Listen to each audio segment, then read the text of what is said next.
नमस्कार, मैं समरभूमि से रोहित शर्मा। आज हम आरजेडी के नेता के साथ बैठे हुए हैं। आरजेडी के नेता से हम जानना चाहेंगे कि ये जो 32 दिनों से विशेष शिक्षक जो लगातार गर्दनीबाग में धरने बैठे हुए हैं और उनकी जो माँग है, जो एकमात्र उनकी माँग है समायोजन, उस पर क्या सोच रही है सरकार? सरकार के प्रतिनिधि उनसे भी मिलने मिलने से कोताही बरत रहे हैं, नहीं मिल पा रहे हैं, नहीं या नहीं मिलना चाह रहे हैं, क्या मामला है? हम कई मामलों में तहकीकात करेंगे और जानेंगे इनसे कि सरकार पर इनका क्या असर पड़ेगा और सरकार अगर इस तरह से चलती रही अगर और सरकार अगर इसी तरह से रोज़गार के सवाल को ठंडे बस्ते में डालती रही या इसको इसके साथ कुछ गलत करती रही, तो इसका परिणाम 24 के लोकसभा चुनाव में किस तरह सरकार पार्टी भुगतेगी, इसका अंजाम क्या होगा, ये उनके लिए चेतावनी भी होगी और ये उनके लिए एक नसीहत भी होगी। आइए हम नेता से मिलते हैं। हमारे आज मुख्य अतिथि हैं प्रभात कुमार। जी, आपका स्वर्गभूमि में स्वागत है। रोहित जी, सबसे पहले मैंने आपके दर्शकों का अभिवादन करना चाहता हूँ और समर भूमि में आप मुझसे समय मुझे मेरा ले रहे हैं, मेरा हमको समय दे रहे हैं, इसके लिए आपको बहुत-बहुत धन्यवाद। ये मैं ध्यान आकृष्ट करना चाहूँगा, आप चूँकि सरकार में भी हैं और अगले साल 24 का चुनाव भी होने जा रहा है, लोकसभा का चुनाव। तो अभी 31 दिनों से आज 32वाँ दिन हो जाएगा, विशेष शिक्षक जो यानी जो मूक बधिर बच्चे होते हैं, उनके जो शिक्षण प्रशिक्षण के लिए जो स्कूलों में नियुक्त किए गए हैं टीचर्स, तो इन टीचरों का समायोजन का माँग लेकर धरना दिए हुए लोग हैं। तो सरकार इस पर क्यों नहीं कुछ सोचती है, विचार करती है? सरकार क्या कर रही है इसमें? जैसे उन लोग का अपॉइंटमेंट का जो कोई वैकेंसी निकली जाए, उसमें क्या सरकार का क्या कंडीशन रख रही है जिसका ये लोग विरोध कर रहे हैं? इसमें जो 7200 सीट का वैकेंसी निकाला गया है, निकाली है गवर्नमेंट ने। अब 7200 सीट में जो है इन लोग का सीधा कहना है कि भई हम लोग को आप सीधा कॉप्ट कर लीजिए, समायोजन कर लीजिए और आप सरकार बोल रही है कि आप जाइए एग्ज़ाम दीजिए, एग्ज़ाम दे कर के पुनः आइए और इसमें जो है आप नियुक्त होइए। तो सवाल उठता है कि ये लोग जो 30 साल, 35 साल से जॉब कर रहे हैं, कुछ 17 साल से जॉब कर रहे हैं और बुजुर्ग हो चुके हैं, बहुत सारे लोग तो मर भी गए हैं जॉब करते-करते। तो सवाल उठता है कि ऐसे लोगों को आप अगर ये दे रहे हैं एग्ज़ाम के माध्यम से लेने की कोशिश कर रहे हैं, ये तो उनके साथ अन्याय होगा ना? असल में न्याय की बात नहीं, असल जो सरकार नियम कानून से ही चलती है ना, तो सरकार अगर कोई नॉर्म स्थापित की है कि हम इन कंडीशन में ऐसे एग्जाम लेकर के, जैसे अभी देखें शिक्षक भर्ती में बीपीएससी ने से के द्वारा परीक्षा लिया गया और सभी लोगों की बहाली हुई, तो उसमें कुछ कंडीशन रखा गया था कि हाँ एसटीईटी पास होंगे, बीएड डीएलएड करके अपना जो लोग होंगे जो पात्रता अपनी पूरी करते हैं और उसके बाद बीपीएससी सबका एग्ज़ाम लेगी और बीपीएससी उस माने सभी सुपात्र लोगों का चयन करेगी और बहाली करेगी। तो बहाली हुई भी, देखें 1 लाख कितना करीब सवा डेढ़ लाख टीचरों की बहाली हुई, नियुक्ति पत्र बाँटा गया। तो सरकार बेरोज़गारों के नियोजन में लगी हुई है और प्रयास कर रही है। अब ये जो इस तरह के जो मूक-बधिर बच्चों के जो टीचर हैं, तो इन लोगों को भी तो सरकार ही जैसे पहले कॉन्ट्रैक्ट पर जो मैं आपको याद दिला दूँ, ये लोग जो टीचर होते हैं, विशेष प्रशिक्षण प्राप्त होते हैं और काफ़ी हाइली मतलब ट्रेंड होते हैं टीचर ये। हाँ, तो जैसे मेरा ये कहना है कि अगर फिर से इन लोग को जैसे रेगुलर टीचर में, जैसे अभी जो कॉन्ट्रैक्ट पर जो टीचर थे, क्या उसको कहते हैं, अ, माने जो अभी संविदा वाले, हाँ, तो संविदा वाले टीचर जो थे, अभी सभी लोग बैठे इसमें एग्ज़ाम दे कर के बीपीएससी में फिर आए हैं। तो अब इन लोग को जैसे सरकार कर रही है कि इन लोग को राज्य के कर्मचारी का दर्जा देंगे। तो एक नॉर्म होना चाहिए कि हाँ, माने ये बीपीएससी से करके आए, लोग आए बीपीएससी करके, उसमें उसमें वो लोग भी डर रहे थे कि हम परीक्षा देंगे, ऐसे होगा, वैसे होगा। तो अभी जैसे ये लोग भी अगर परीक्षा दे करके, तो सरकार उन लोग को तो प्रिविलेज भी दे रही है कि हाँ, जैसे बीपीएससी में आप परीक्षा देंगे और आपको वेटेज दिया जाएगा, आपके सर्विस का जो पीरियड है उसका वेटेज दिया जाएगा, आपको ट्रेनिंग पहले से ऑलरेडी कर चुके हैं उसका वेटेज दिया जाएगा उस परीक्षा में। तो मुझे लगता है कि इन लोगों को डरने की ज़रूरत नहीं है, क्योंकि हम डरने का मतलब है कि हम समझ रहे हैं कि हम नाकाबिल हैं। डर डर करके हाँ, मेरा वो है कि इन लोग को फेस करना चाहिए उसको। और हाँ, प्रिविलेज में जो है डिमांड इन लोग को करना चाहिए कि हाँ भाई, हम लोग को ज़्यादा प्रिविलेज मिले। जो सरकार देना चाह रही है उसे ज़्यादा प्रिविलेज दे करके ये लोग आना चाहें। लेकिन मुझे लगता है कि जितना सीट है, जैसा आप बता रहे हैं कि जितनी सीट की वैकेंसी निकली है और उतने टीचर, उतने एप्लीकेंट नहीं अभी आए हैं, माने उतने एप्लीकेंट नहीं हैं। तो ऐसे ही जब इन लोग की जितना ये लोग हैं और वैकेंसी ज़्यादा है, तो सब लोगों का समायोजन हो जाएगा। तो मेरा सलाह है इन लोगों को कि ये कंपटीशन फेस करें। हाँ, माने वेटेज बढ़ाने की मांग कर सकते हैं सरकार से, और सरकार को भी थोड़ा इस पर विचार करनी चाहिए। माने जो इतने दिनों से अपनी सेवा दे रहे हैं, तो एक अगर हम उनके तरफ से सोचें, शिक्षकों की तरफ से सोचें, तो एक भय स्वाभाविक होता है कि पता नहीं जो मेरे पास जो नौकरी है ये भी ना चली जाए। तो इस भय से भी लोग माने है, माने ये स्वाभाविक है। हाँ, मैं आपको याद दिला दूं कि ये टीचर्स लोग जो हैं, हर स्कूल में जो सरकारी स्कूल में जो ऐसे टीचर्स की नियुक्ति की बात की गई है, तो इस बात की डिमांड भी यही लोग सुप्रीम कोर्ट में ले गए थे, और शायद 17 में या 20 में समथिंग ये मामले को जीत करके भी आए हैं। ये सुप्रीम कोर्ट का ऑर्डर पर जो है ये नियुक्ति हर सरकारी स्कूल में किया गया। हर बच्चे को ये लोग स्पेशली ढूंढ करके लाते हैं हर जगह से, और फिर अपने जगह पर ट्रीट कराते हैं, पढ़ाते हैं, उसको करते हैं। तो इन लोगों की इतनी समाज में योगदान है, इन बच्चों के लिए इनकी इतनी योगदान है, क्या सरकार इतनी नहीं कर सकती है कि सीधा कॉप्ट कर लिया जाए उनको? हाँ, कर सकती है, लेकिन जैसे होता क्या है ना कि माने जो नियुक्ति का जो प्रक्रिया है, किसी भी विभाग में नियुक्ति हो, किसी भी तरह की नियुक्ति हो, तो उसकी एक प्रक्रिया होती है। और जैसे सरकारी कर्मचारी का दर्जा देने का, मतलब अभी जितना भी देखेंगे, हर कोई एसएससी का भी परीक्षा हो रहा है, बीएसएससी का परीक्षा हो रहा है, सिपाही भर्ती में अब उसका टेस्ट हो रहा है, बाज़ाब्ता रिटन। और इसमें जैसे तो उस प्रक्रिया से गुज़रना माने एक जो स्वाभाविक प्रक्रिया है। जब भी सरकार वैकेंसी निकालती है तो कुछ प्रक्रिया तय करती है, उससे गुज़र करके ही आदमी नौकरी पाता है। तो मेरा ये है कि सरकार अगर वैकेंसी निकाल रही है तो निश्चित रूप से इन लोग के योगदान के बारे में सोच रही होगी कि हाँ भाई, ये लोग इतने लोग हैं।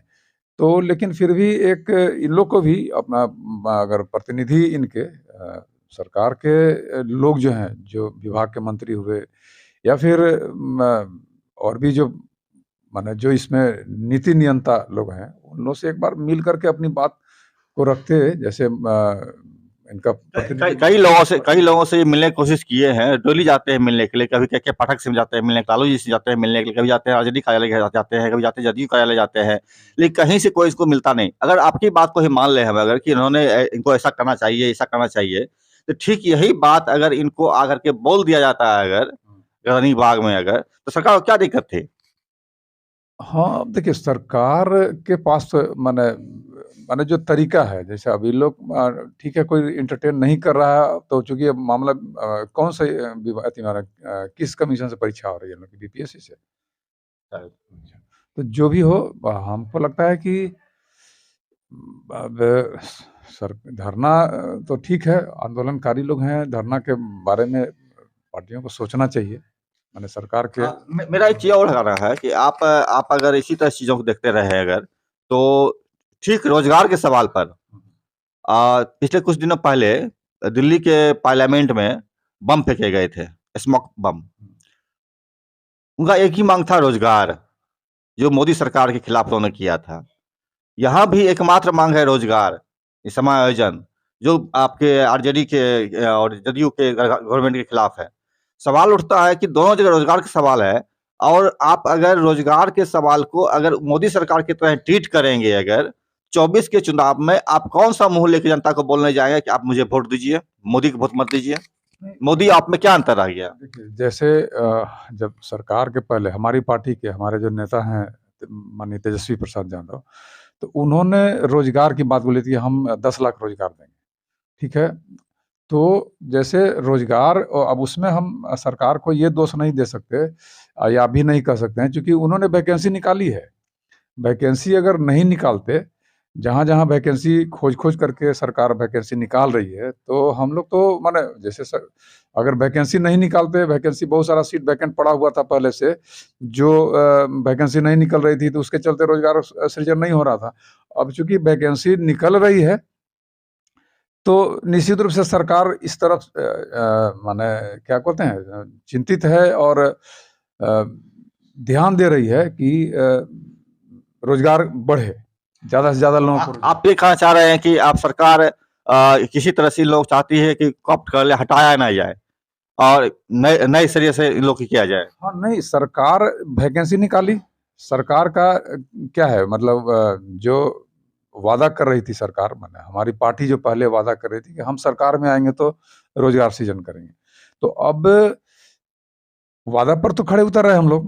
हम रोज़गार बढ़ा रहे हैं और माने जो भी वैकेंसी थी सरकारी विभागों में जितनी वैकेंसियाँ थी, उनको ढूँढ-ढूँढ करके हम लोग उसको ऊपर लाए, उसका वैकेंसी निकाल रहे हैं, परीक्षा ले ले रहे हैं। तो बहाली की प्रक्रिया तो परीक्षा से ही होगी ना, तो वो प्रक्रिया तो ज़रूरी है। माने जो माने बहाली की प्रक्रिया पहले से तय है और वैकेंसी निकलेगी तो अब मान लिया बीपीएससी को दिया जाएगा कि हाँ, आप हमको सेलेक्ट करके दीजिए। बीपीएससी तो काम इतना ही कर दिया ना कि वो हम जो नॉर्म रखते हैं उसके योग्यता के अनुसार अपने लोगों को सेलेक्ट करके हमको कर्मचारियों को हमारे पास भेजे। फिर सरकार उन लोगों का अपॉइंटमेंट करती है। तो उस तरह से कई कमीशन है। बिहार बीएसएस भी है, तो फिर पुलिस भर्ती बोर्ड है, सब निकला है। तो जैसे-जैसे जहाँ-जहाँ वैकेंसी जिस तरह की है, उस तरह के उस माने ग्रेड के हिसाब से उसको उस कमीशन को दिया जा रहा है। तो अब है कि जो वैकेंसी हम माने सरकार की दायित्व थी माने जो है हमारी पार्टी जो घोषणा की थी कि हाँ, हम रोज़गार सृजन करेंगे, तो रोज़गार तो जो ढूँढ करके निकाले। अब उसका वो हमारी दायित्व थी जब सरकार में आ गए, तो अब है कि उन लोग की वैकेंसी निकालना है। अब उसमें जो पात्रता तय होगी, तो उसमें तो आपको जो भी लोग हैं उसमें जैसे परीक्षा देने की तैयारी में हैं या जो बहाली के इच्छुक हैं, तो उनको पात्रता तो तय माने ये करना होगा। अब रह गई बात कि जो ये लोग पहले से कार्यरत हैं, पहले से वही काम कर रहे हैं, तो उनको होगा कि अब चूँकि एज उसमें तय रहेगा कि हाँ, इस एज तक मिनिमम मैक्सिमम एज रहता है कि इतना एज तक आप बहाल आप माने एप्लीकेशन दे सकते हैं। उसमें ज़्यादा वाले ज़्यादा एज के भी हो गए होंगे। अब उनको एज का पहले प्रिविलेज मिलेगा कि हाँ भाई आपको 10 साल की छूट मिलेगी, आपको 15 साल छूट मिलेगी, आप इतने दिन से सर्विस कर रहे हैं तो। तो वो ठीक है अगर इन लोगों का हम वही कह रहे हैं कि इन लोगों को माने फेस करना चाहिए, डरना नहीं चाहिए। एक तो ऐसे ही माने वैकेंसी ज़्यादा है, तो इन लोगों को समायोजित हो जाने का चांस भी ज़्यादा है।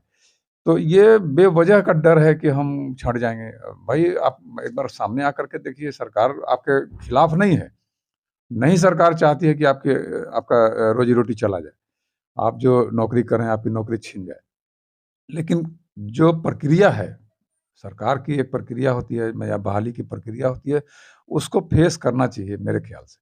तो मेरे ख्याल से यह भी आपको भी पीपल्स को फेस करना चाहिए कि भाई ये बात है, आप इस तरह से कीजिए आप। तो कोई बात करने को तैयार नहीं है गवर्नमेंट की तरफ से, सरकार की तरफ से इन लोगों से, कैसे चलेगा ऐसे? हाँ, ये है किसी सरकार के प्रतिनिधि को या माने राजनीतिक जो माने अभी सरकार में जो पार्टियाँ हैं, हमारी पार्टी भी है, तो इन लोगों को माने कम से कम आश्वासन तो देना चाहिए था कि यही कहते कि हाँ भाई आप आइए तो माने आप पहले क्यों डर रहे हैं? हम आपको खत्म तो नहीं करना चाह रहे हैं, लेकिन अब चूँकि विभाग की बात है माना जो कि शिक्षा मंत्री हैं, शिक्षा के सचिव हैं या फिर माननीय मुख्यमंत्री हैं, तो इन लोगों को अब ये लोग क्या सोच रहे हैं, ये थोड़ा ऊँचे लेवल की बात है, हम तो अपनी राय रख सकते हैं हम लोग। एक बात और भी है कि आप अगर मतलब आप बीपीएससी के से ही चाह रहे हैं, तो फ्रेशनर्स के लिए तो ठीक है।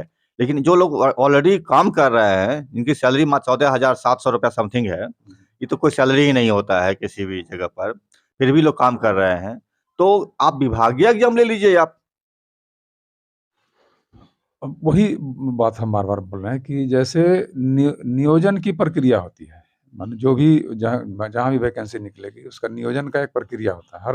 हर तरह के बहाली में एक प्रक्रिया जिस विभाग को देंगे वहाँ एक प्रक्रिया सरकार तय की है कि ऐसा करके ही हम बहाल कर सकते हैं। जैसे पंचायत शिक्षकों का बहाली हुआ था, जो आज बाद में नियोजित शिक्षक हो गए, चाहे जो हुए। तो इन लोगों की बहाली का एक प्रक्रिया था, भाई मुखिया ये करेंगे, जिला शिक्षा पदाधिकारी और एक और ब्लॉक वाले लोग भी, मतलब इस तरह से हुआ था। अब जो हो रही है उसके पहले देखिएगा कि और पहले प्राइमरी टीचर की भी बहाली बीपीएससी से होती थी। हम 92-95 की बात करें, लालू जी का उस समय शासन था, मुख्यमंत्री लालू जी थे उस समय, वैकेंसी निकली थी, परीक्षा हालांकि बाद में हुई लेकिन बीपीएससी ने लिया था, समझे ना। तो उसमें जो पहले था प्रशिक्षित लोग उसमें जाएंगे, फिर प्रक्रिया चेंज, तो ये होता रहता है, प्रक्रिया बहाली की प्रक्रिया चेंज होती रहती है। तो अब मान लिया कि ये लोग प्रक्रिया तय किए हैं, तो हम कह रहे हैं कि इसमें माने पार्टी या सरकार को दोष नहीं दे सकते, क्योंकि वो तो वैकेंसी निकाल रही है।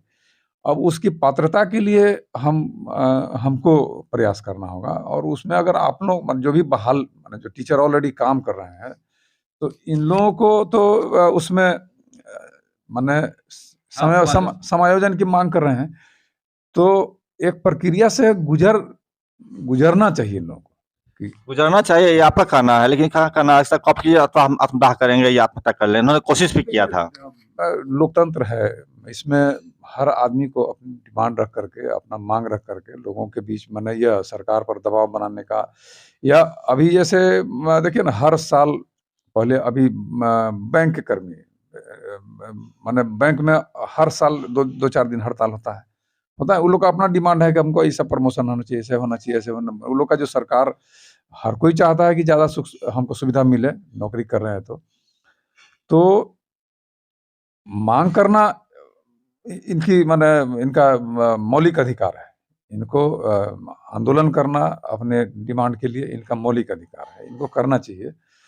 और अब इसमें जैसे हम एक बात अपने तरफ से हम बोल रहे हैं, जैसे कि अगर ये लोग बोल रहे हैं कि हमारी बात कोई सुन नहीं रहे, हम माने जो भी जनप्रतिनिधियों के पास गए हैं और वो लोग इन लोग को कोई जवाब नहीं दे पाए, तो मैं कोशिश करूंगा अपनी तरफ से कि एक बार इनके धरना स्थल पर चलूंगा आपके साथ, और इनके प्रतिनिधियों से इनके माने फैक्ट को जानूंगा कि आखिर ये किन-किन से मिले और उनसे जवाब क्या मिला।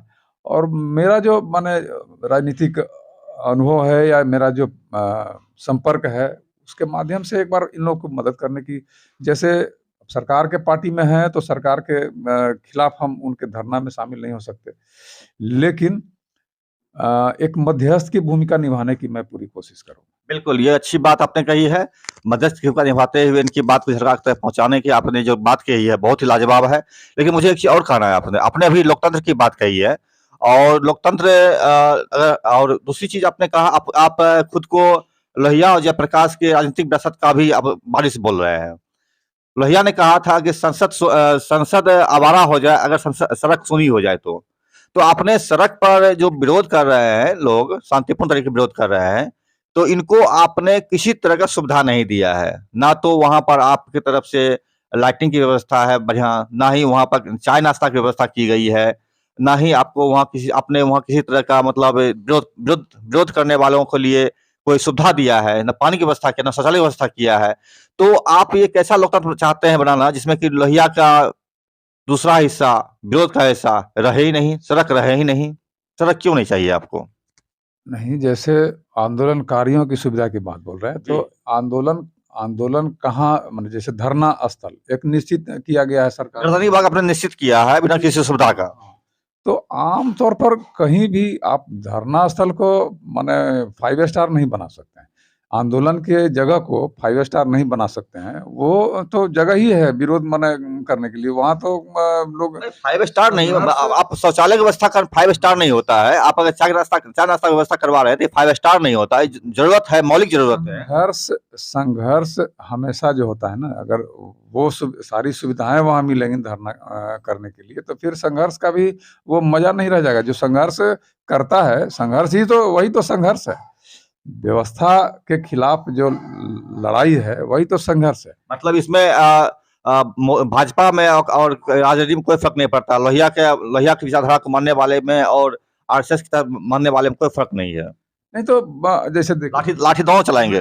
हाँ, ये तो आप बोले ना लाठी दोनों चलाएंगे, तो संघर्ष जहां जब सरकार जब होती है, आप बोले ना कि संसद सुनी हो जाएगी, अगर सड़क सुनी हो जाएगी तो संसद आवारा हो जाएगा, लोहिया ने कहा था, है ना। तो ये जान लीजिए, चाहे किसी पार्टी की सरकार हुई, सरकार फिर तो संसद हो गई, सदन हो गई। तो जब सरकार हो गई तो वो जो नियम कानून है उसके हिसाब से चलती है। जो राजनीतिक पार्टियां हैं उनका जो सरकार में जाएंगी वो फिर उस हिसाब से अपने को भाई सरकारी पार्टी सरकार की तरफ से अपनी बात को रखेंगी। जो विपक्ष में पार्टियां रहती हैं वो विपक्ष के तरफ से उनका विरोध करेगी, उनके सारे कार्यक्रम का, अच्छा कार्यक्रम करें बुरा कार्यक्रम करें, सबका विरोध करेगी। तो लोहिया ने ये जो कहा कि अगर सड़कें सुनी हो जाएंगी तो संसद आवारा हो जाएगा, तो वो सभी के लिए लागू होता है। अगर सरकार में माने लोहियावादी रहे या फिर उन्होंने ये भी कहा था एक तरह से कहिए कि हमेशा के लिए उन्होंने कहा था कि एक सांस्कृतिक मतलब समाजवाद की सांस्कृतिक महाक्रांति की बात कर रहे हैं। हाँ, क्रांति की बात भी उन्होंने कहा था कि ऐसा नहीं है कि आज हम समाजवादी हैं और हम चुनाव जीत जाएंगे तो हम समाजवादी ही रह जाएंगे, तो ये जरूरी नहीं है। हो सकता है कि फिर हम वही हो जाएं जो तो ये आम तौर पर देखा जाता है कि जो लोग समाजवादी रहे चाहे जो रहे, माने जब सरकार में चले गए तो उनका भाव बदलता है। तो उन्होंने ये भी कहा था कि अगर हमारे समाजवादियों के बीच से भी कोई अगर सरकार में जा करके अगर वो आवारा निकलता है तो हम उसके खिलाफ भी संघर्ष करेंगे। ये है आरजेडी नेता प्रभात कुमार, और इन्होंने स्पष्ट कहा है कि जो भी प्रक्रिया है, इन्होंने स्पष्टता कहा है कि सरकार की जो पॉलिसी बचाव करते हुए इन्होंने कहा है कि हम धरना स्थल पर जाएंगे, इन लोगों से मिलेंगे, इन लोगों की मांगों को लेकर सरकार के पीछे पहुंचने की कोशिश करेंगे, एक मध्यस्थ की भूमिका निभाने का प्रयास करेंगे। ये अच्छी बात इन्होंने कही है और हम उम्मीद करते हैं कि जितनी जल्दी हो सके ये धरना स्थल पर आए और धरनार्थियों विशेष शिक्षकों की मांगों को मजबूती से सुने और उनकी मांगों को उठा करके सरकार के सामने मजबूती से पेश करें। हम ये उम्मीद करते हैं कि जल्दी ही धरनार्थियों का ये धरना सफलता के साथ समाप्त होगी और इसमें सरकार और इनको भी निश्चित रूप पर ध्यान देना ही चाहिए, क्योंकि 24 का चुनाव होने जा रहा है और जब आप भाजपा को हराने की बात कर रहे हैं तो रोजगार के सवाल पर मजबूती से आपको काम करना पड़ेगा। अगर आप सरकार में रहते हुए भी अगर आप रोजगार के सवाल को ठीक से हैंडल नहीं कर पाते हैं और तो लोगों के मन में असंतोष पैदा रहता है, तो निश्चित तौर पर इसका एक बुरा नतीजा 24 के लोकसभा चुनाव में आपको भुगतना पड़ेगा। नमस्कार, मैं समरभूमि से रोहित शर्मा। अगर मेरी रिपोर्ट पसंद आए तो इससे चैनल को लाइक करें, सब्सक्राइब करें, शेयर करें और हमारे तथ्यों पर अवश्य विचार करें।